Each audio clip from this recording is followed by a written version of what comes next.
Prințesa Maia. În îndepărtata împărăție albă trăia prințesa Maia. Părul îi era blond ca snopul razelor de lumină care îi mângâiau obrajii prin norul de zăpadă. Ochii erau albaștri ca apa ce aleargă iute prin munții împărăției sale, iar pielea ei delicată ca zăpada care cădea în marea parte a anului acolo unde ea trăia. Maia era o adevărată prințesă, blândă și dragă ca fluturașul care zboară primăvara din floare în floare. Îi plăcea să danseze pe iarba verde care acoperea livezile vara. Maia se învârtea, iar în jurul ei flutura rochița ca norul de culoare albă-albastră. Acesta era dansul preferat, iar muzica, dragostea ei.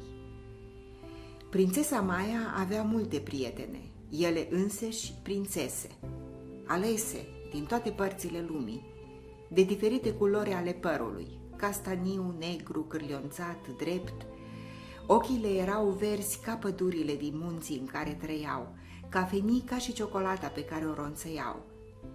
Fiecare dintre ele era deosebită în felul ei și cu toate îi plăcea să se joace, pentru că fiecare știa câte un joc nou. Într-o vară, împreună cu părinții, prințesa Maia din împărăția albă a sosit în împărăția câmpiei. Au călătorit mult, cu trăsura specială, trasă de cai albi. Au zburat peste munți, câmpii și mări. Aci o așteptaseră prietenele prințesa Carolina și prințesa Emma. Trăiau în împărăția câmpiei, unde câmpiile erau largi, iar apa curgea lent prin câmpurile fertile semănate cu grâu. Prințesele Emma și Carolina erau surori. Prima avea păr castaniu deschis, iar cea de-a doua brun închis și lung, împletit în coadă. Așa erau și ochii, negri și adânci. Deseori își petreceau timpul împreună jucându-se, învățând. Le plăcea să se joace la umbra nucului bătrân toate trei. Oricât ar fi fost de cald în împărăția câmpiei, sub nuc era răcoare și acolo era cel mai plăcut loc de joacă. Păsările ciripeau fericite, vorbeau pe limba lor, iar ciocănitoarea ciocănea din când în când în copac. Se jucau ca adevăratele prințese, cu păpușile, desenau și colorau cărțile de colorat. Prințesei Emma cel mai mult îi plăcea să-și dea cu legănușul, iar celelalte prințese o urmau. Se dădeau sus, sus de tot, până atingeau cu picioarele vârful casei. Prințesei Carolina cel mai mult îi plăcea să deseneze.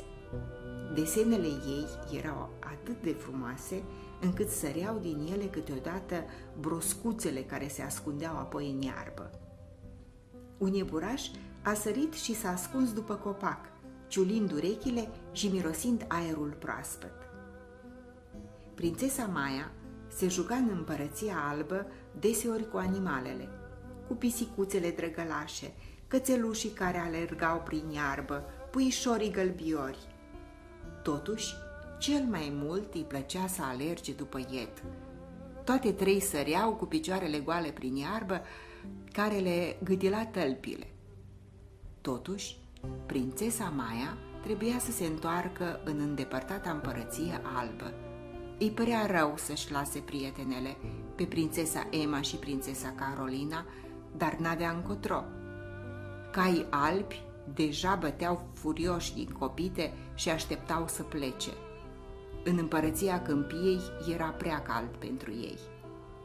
Prințesele Maia, Carolina și Emma și-au promis una alteia că se vor întâlni din nou pentru a continua jocul. S-au înțeles ca în fiecare seară, înainte de a merge la culcare, să se gândească una la alta și la joaca lor de sub nucul bătrân. Așa, fiecare va păstra amintirea despre celelalte două până ce nu se vor întâlni din nou. Autoare: Olenka Jivkovici. Traducerea și interpretarea: Florina Vinca.